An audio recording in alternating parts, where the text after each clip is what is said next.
কামাল জুয়েল, জনাব মোস্তফা কামাল জুয়েল ভাই। বিসমিল্লাহির রহমানির রহিম। নাহমাদুহু ওয়া নুসাল্লি আলা রাসূলিল কারীম।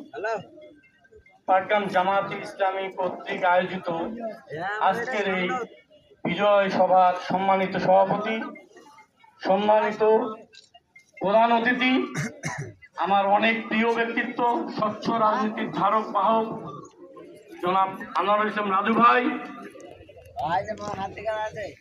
আমি আপনাদের মাঝে এসেছি আমাদের জেলা আমির সহ আমরা জেলখানায় অনেকদিন ছিলাম, তার সাথে আমার একটা আন্তরিকতা আছে, ভালোবাসার সম্পর্ক।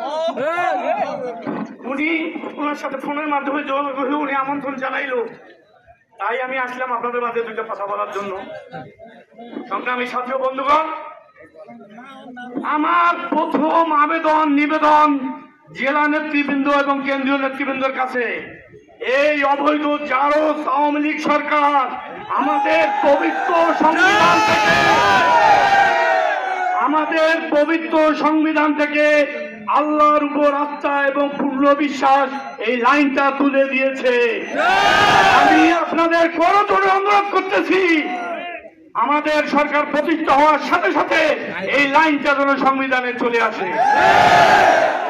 সম্মানিত সাথী ও বন্ধুগণ, অনেক হাজারো ছাত্র জনতার জীবনের বিনিময়ে, রক্তের বিনিময়ে আজকের এই স্বাধীনতা অর্জন করতে পেরেছি।